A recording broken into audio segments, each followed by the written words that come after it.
तरफ तो आम जनता महंगाई से परेशान है तो दूसरी तरफ बढ़ती बीमारियां भी जीने नहीं दे रही।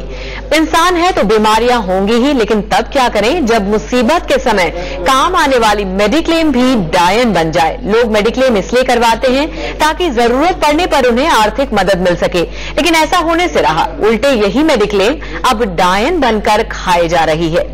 किसी आम व्यक्ति को बीमारी हुई, इलाज में लाखों रुपए खर्च हो गए और बीमा कंपनी ने मेडिक्लेम के पैसे देने से इनकार कर दिया। ऐसी कहानियां तो आपने कई सुनी होंगी, लेकिन हैरत की बात तो यह है कि मेडिक्लेम कंपनीज की इस धांधली से अब डॉक्टर्स भी अछूते नहीं हैं। ये तस्वीर है डॉक्टर आदित्य भटनागर की। डॉक्टर आदित्य फिजिशियन है और दुबई में अपना क्लिनिक चलाते हैं। साल में एक आध बार आदित्य अपने माता पिता से मिलने मीरा रोड भी आते हैं। वैसे तो आदित्य पेशे से डॉक्टर हैं, लेकिन जब ये खुद बीमार पड़े तो मेडिक्लेम कंपनी ने इनकी एक ना सुनी और इनके इलाज में आए खर्च का एक पैसा भी नहीं चुकाया। डॉक्टर आदित्य तो दुबई लौट गए, लेकिन उनकी 61 साल की वृद्ध मां को मेडिक्लेम के लिए दर दर की ठोकरें खानी पड़ रही है। नहीं, टीपीए ने पहले तो कुछ भी ऐसा नहीं बोला था, क्लेम सबमिट कर दिया। उसके बाद एक दिन रिसेप्शन से फोन भी आया कि डॉक्टर आपका क्लेम पास हो गया, but on fine day they sent a letter कि आपका क्लेम नहीं पास हुआ और it's a pre existing illness. Then many times my son said pre existing नहीं हो सकता, ये इन्फेक्टिव है तो कैसे हो सकता है। अगर पहले से इन्फेक्शन हो तो बहुत बढ़ जाता, बहुत सालों से होता तो, लेकिन वो लोग नहीं, उन्होंने इसको। बात साल 2008 की है। इस वक्त डॉक्टर आदित्य को और इन्फेक्शन के कारण पेरिनियल हीमेटोमा के शिकार हो गए। डॉक्टर आदित्य ने हिंदुजा हॉस्पिटल में अपना इलाज करवाया और उनके इलाज में करीब 50,000 रुपए का खर्च आया। लेकिन जब डॉक्टर आदित्य और उनके माता पिता नेशनल इंश्योरेंस कंपनी के पास गए तो उन्होंने एक पैसा भी देने से इनकार कर दिया और वजह बताई कि आदित्य को ये बीमारी पहले से थी। अरे ये तो ऐसा है कि जो एक डॉक्टर का केस है, ये तो उनको शर्म आनी चाहिए। इंश्योरेंस कंपनी एक डॉक्टर को चीट कर रहे हैं।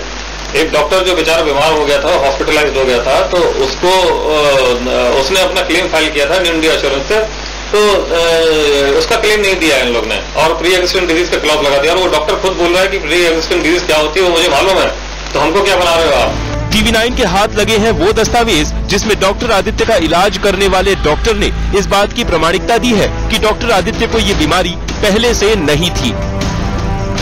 लेकिन नेशनल इंश्योरेंस कंपनी को ये बात शायद समझ में नहीं आती है। एक डॉक्टर का इलाज होता है, उसका इलाज करने वाला डॉक्टर भी प्रमाणित करता है, फिर भी इंश्योरेंस नहीं मिलता। तभी तो हम कह रहे हैं मेडिक्लेम डायन खाए जात है।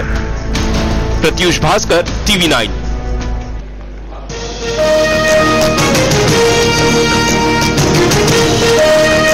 और इसी मुद्दे पर चर्चा करने के लिए इस वक्त हमारे साथ स्टूडियो में मौजूद हैं नरेंद्र करकेरा जी, सीनियर एडवाइजर हॉस्मेक इंडिया के, साथ ही अरुण सक्सेना जी जो कि अध्यक्ष हैं international consumer rights protection council के, और मौजूद हैं कल्पना भटनागर जी जो कि पीड़ित हैं, खुद उनके बेटे को मेडिक्लेम नहीं मिला, जो कि एक डॉक्टर है। साथ ही माहिम से जुड़े हैं डॉक्टर MS कामत जो जनरल सेक्रेटरी हैं कंज्यूमर गाइडेंस सोसाइटी के, और हमारे स्टूडियो वेस्ट से जुड़ रहे हैं हर्ष रोंगटा जी जो कि CEO हैं अपना इंश्योरेंस.com के। आप सभी का बहुत बहुत स्वागत है TV9 में। कल्पना जी, सबसे पहले चर्चा आपसे शुरू करेंगे, आपसे आपकी ज़बानी सुनना चाहेंगे आप बीती। ऐसा है कि मेरे बेटे को अचानक जॉगिंग करते हुए तकलीफ ऐसी हुई और वो बढ़ गई, तो फिर हम लोग हिंदुजा हॉस्पिटल गए तो उन्होंने कहा ये इमीडिएटली ऑपरेट करना पड़ेगा जी। तो वो पेरिनियल हीमेटोमा उन्होंने डायग्नोज किया। ऑपरेशन के बाद वो खाली ब्लड क्लॉट्स थे उसके अंदर और उसमें इन्फेक्शन था जी। तो उसमें कितना खर्चा आया? उसमें करीब 50,000, तो क्लेम का जो खर्चा है वो 50,000 और ऊपर तो और चीजें होती हैं बहुत कुछ। तो आपने जो मेडिक्लेम कराया था उसका कुछ वो आपको नहीं मिला? नहीं, कुछ भी नहीं मिला। जब आपने इस मेडिक्लेम के लिए कहा तो उसमें क्या आपसे कहा गया? नहीं, उन्होंने कहा तो प्री एग्जिस्टिंग इलनेस थी, और जबकि मेडिक्लेम की पॉलिसी हमारे पास 5 पॉलिसी अभी तक हम उसी कंपनी से मेडिक्लेम ले रहे हैं जी। अब हम बात करेंगे डॉक्टर MS कामत से जो कि जनरल सेक्रेटरी हैं कंज्यूमर गाइडेंस सोसाइटी के। कामत जी, बहुत ही आम बात है कि जब भी मेडिक्लेम की बात होती है तो ये कहा जाता है कि ये पुरानी बीमारी है, ये इसमें नहीं आता, क्या कहेंगे? देखिए, दरअसल इसमें क्या बीमारी है क्या नहीं है, मैं समझता हूँ ये सब ये एजेंट लोगों का काम है। इनका काम होता है ये सब बताने के लिए जी। दुख मुझे इस बात का है कि ये एजेंट लोग हमारे कंज्यूमर्स को कुछ बताते ही नहीं है कि आपको क्या परेशानी है, आपको किस तरह ये फॉर्म भरना है, आपको क्या प्री एग्जिस्टिंग क्या होता है, ये पॉलिसी किस चीज के लिए, कुछ नहीं बताते। तो दुर्भाग्यपूर्ण इसके वजह से कंज्यूमर तो बिल्कुल अंधेरे में रह जाते हैं और बहुत सारे ऐसे लोग हैं जो बीच में इसमें अपना हाथ धोकर इस पूरे इंश्योरेंस पॉलिसी का सर्वनाश कर देते हैं। और सबसे बड़े दुख की बात यह है कि कंज्यूमर्स को इसमें बहुत ही अलग अलग तरह के कष्ट झेलने पड़ते हैं। कामत जी, जैसा आपने बोला कि कंज्यूमर्स को कुछ भी पता नहीं होता, वो अंधेरे में रखे जाते हैं। बिल्कुल सही बात है। जब कोई एग्जीक्यूटिव आता है घर पर इंश्योरेंस की बात करता है तो उस समय तो इतना आसान होता है सब कुछ कि लगता है बस 1 मिनट में ये चीज हो गई और ये सुविधा हम अवेल कर सकते हैं, जबकि बाद में कहानी कुछ और ही होती है। किसकी जिम्मेदारी, आखिर कौन एजुकेट करेगा? ये आपका बहुत अच्छा प्रश्न है, लेकिन मुझे लगता है कि ये लोगों को एजुकेट करना दरअसल हम जैसे कंज्यूमर सोसाइटीज का काम है। जो जितने भी कंज्यूमर सोसाइटीज हैं, ये हमारा काम है कि हम हर हमारे कंज्यूमर को बताएं कि भाई ये इंश्योरेंस क्या होता है, और उसके बाद ये एजेंट का भी काम होता है जी। अनफॉर्चुनेटली जैसे मैंने कहा, दुख की बात यह है कि ना हमारे कंज्यूमर ऑर्गेनाइजेशन कुछ कर रहे हैं और एजेंट तो सिर्फ अपने कमीशन के पीछे भागे रहते हैं। अरुण जी, आप इस पूरे मसले पे क्या बोलेंगे? देखिए, जहां तक ये सवाल है कंज्यूमर के एजुकेशन का, जब भी वो पॉलिसी लेता है तो उसको ये जो इंश्योरेंस कंपनी है उसकी बेसिक जिम्मेदारी है, क्योंकि जो कंज्यूमर ऑर्गेनाइजेशन है वो भी कोई इंश्योरेंस की एक्सपर्ट नहीं है जी। तो जो इंश्योरेंस के जो एक्सपर्ट्स हैं, जो इंश्योरेंस कंपनीज हैं, उनकी पहली जिम्मेदारी होती है कि वो कंज्यूमर्स को प्रॉस एंड कॉन्स, मतलब अच्छाई उनके लिए क्या है और बुराई क्या है इस पॉलिसी की, ये दोनों चीजें इंश्योरेंस कंपनी को बताना चाहिए। अब इंश्योरेंस कंपनी क्या करती है कि अच्छाई बताती हैं और जो नेगेटिव चीजें हैं वो बताती नहीं है। और दूसरी चीज की जो प्री एग्जिस्टिंग का क्लॉज है, मेरी ये समझ में नहीं आता कि प्री एग्जिस्टिंग क्लॉज लगाना ही क्यों, ये क्लॉज होना ही नहीं चाहिए। आदमी इंश्योरेंस इसलिए लेता है कि जब हमको मजबूरी हो तो हमको पैसा मिले, और इंश्योरेंस जो है वो एक सोशल सर्विस की चीज है। ये तो गवर्नमेंट की भी जिम्मेदारी है कि इंश्योरेंस सबको मिले। अब इंश्योरेंस में आप प्री एग्जिस्टिंग क्लॉज लगा दोगे, मतलब ये कि कुछ लोगों को आप इंश्योरेंस देना चाह रहे हो, कुछ नहीं देना चाह रहे हो, ये सिंपल वर्ड्स में बता रहा हूं। तो प्री एग्जिस्टिंग का क्लॉज होना ही नहीं चाहिए, क्योंकि किसी भी आदमी को की हेल्थ में कोई प्रॉब्लम होता है, चाहे वो डिजीज उसको पहले थी या नहीं थी या किसी और कारण हुई, उसके लिए कोई मतलब नहीं होना चाहिए। अगर किसी को डिजीज हुई है, वो हॉस्पिटल गया है, उसका हाई बिल आया है, तो इंश्योरेंस कंपनी को पे करना चाहिए, तभी ये चीज जो है दूर होगी। नहीं तो ये कंटिन्यूस वही है, जैसे मुर्गी पहले आई अंडा पहले आया, वही वाली सिचुएशन है, ये कभी खत्म नहीं होगी। कामत जी, आप क्या अग्री करते हैं इस पर कि ये क्लॉज होना ही नहीं चाहिए? देखिए, ये कहना बहुत आसान है कि प्री एग्जिस्टिंग क्लॉज नहीं होना चाहिए। मुझे इंश्योरेंस के बारे में थोड़ी जानकारी है, इसलिए मैं कॉन्फिडेंटली बोल सकता हूं आपको जी कि ये अगर एक बीमार आदमी एक पॉलिसी को लेता है तो ये इनडायरेक्टली एक फॉर्म ऑफ चीटिंग ही हो जाएगा, क्योंकि ऐसा हो जाएगा कि जिसको कैंसर है वो पॉलिसी लेगा, 2000 रुपया भरेगा, 5 लाख रुपए का क्लेम करेगा।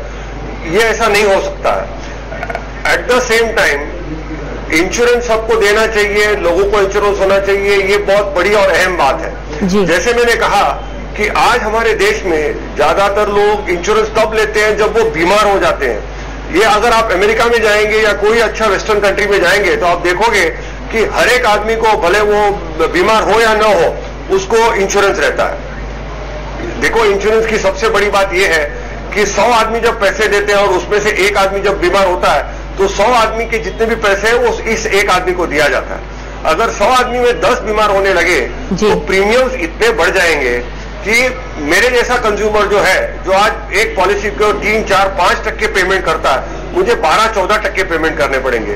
तो ये मेरे ख्याल से इम्प्रैक्टिकल सोल्यूशन है। इसलिए मैं समझता हूं इसमें 2 चीजें बहुत जरूरी है कि ये सिस्टम में जितने भी लोग हैं सबको ऑनेस्ट होना चाहिए, starting with insurance company and ending with consumer, और इसमें एजेंट बीच में आता है। एक पहली बात है। दूसरी बात यह है कि जो भी इंश्योरेंस लेता है उसको जल्द से जल्द जवानी में इंश्योरेंस लेना चाहिए। अगर एक 70 साल का आदमी या 75 साल का आदमी इंश्योरेंस लेगा तो बीमार पड़ने का चांस उसका ज्यादा ही है। और कंपनी, देखो, आप जितना भी बोलेंगे ये सोशल सेक्टर है, ये है, वो है, लेकिन कोई भी कंपनी लॉस में तो नहीं चल सकती। आज कंज्यूमर्स होकर हम लोग एयर इंडिया, इंडियन एयरलाइन जैसे कंपनी को कहते हैं कि आप लॉस करके देश का नुकसान कर रहे हो, तो कल अगर यही हालत इंश्योरेंस कंपनीज की हो गई तो हम लोग वही कहेंगे कि जो टैक्स पेयर ईमानदारी में टैक्स भरता है उसके पैसे सब इंश्योरेंस में बर्बाद हो रहे हैं। तो इसके लिए कोई एक मिडिल ऑफ द रोड एक रास्ता निकालना चाहिए, यानी ओर से कंज्यूमर्स के ओर से और दूसरी ओर से कमर्शियल वायबिलिटी के हिसाब से। यानी कामत जी अगर पूरी बातें कहें तो बात मुनाफे की है, हर आदमी अपना मुनाफा ही देखता है। कल्पना जी, आपके बेटे जो डॉक्टर हैं उन्होंने मेडिक्लेम उनको नहीं मिला। पहली बात तो जैसा उन्होंने बोला, आपने सुना ही होगा, उनकी क्या उम्र है? नहीं, उनकी उम्र जब लिया तो 35 के थे, वो तो बेटा हेल एंड हार्ट थे। खुद एक डॉक्टर हैं, हाँ, उनको तो ये सुविधा और बेहतर तरीके से मिलनी चाहिए थी। हाँ। अब जब उनको नहीं मिला, क्या उन्होंने इसके खिलाफ कोई लड़ाई की? उन्होंने काफी कोशिश करी, बहुत बार इनको लेटर लिखे हेरिटेज को कि आप किसी मतलब डॉक्टर से, आपके BAMS BHMS डॉक्टर्स हैं, उनसे नहीं, आप ना किसी स्पेशलिस्ट से इसकी ओपिनियन लीजिए, क्योंकि ये पेरिएनल रीजन है, ये पर रेक्टल रीजन का नहीं है, और ये मतलब मसल्स के अंदर है हेमेटोमा, तो आप ये ओपिनियन किसी और से लीजिए, ये प्री एग्जिस्टिंग नहीं है इलनेस। लेकिन उन लोगों ने उस पर बिल्कुल ध्यान नहीं दिया, उन्होंने फिर भी उसे रिजेक्ट कर दिया। इस वक्त हमारे साथ स्टूडियो बेस्ट से जुड़ रहे हैं हर्ष रुंगटा, जो कि CEO हैं अपना insurance.com के। आप सबको गाइड करते हैं। अब आपने सुना है कल्पना भटनागर जी जो हमारे स्टूडियो में इस वक्त मौजूद हैं, उनके बेटे डॉक्टर हैं, उन्हें खुद मेडिक्लेम नहीं मिला। क्या कहेंगे, जब उन्हें नहीं मिल रहा है तो आम आदमी क्या करेगा? नहीं, ये बात तो सही है कि आज मेडिक्लेम में सबसे बड़ी समस्या जो है, जब कस्टमर रीइंबर्समेंट के लिए जाता है तो उसमें काफी डिस्प्यूट्स खड़ी हो जाती हैं, और उसमें जो ये प्री एग्जिस्टिंग डिजीज वाला जो एक है वो सबसे बड़ा रीजन है। और नेचुरली चूंकि शायद TPA के स्टाफ प्रॉपर नहीं हो तो उसमें कई बार प्रॉब्लम भी होती है।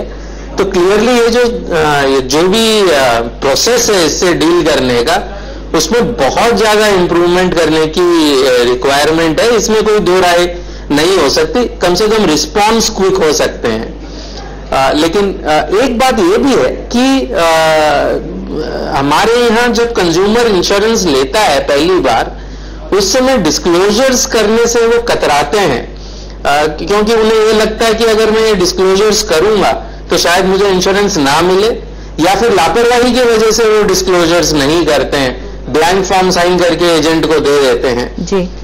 दोनों ही सूरतों में फ्यूचर में क्लेम में प्रॉब्लम आती है। तो मेरे ख्याल से ये मिश्रित है।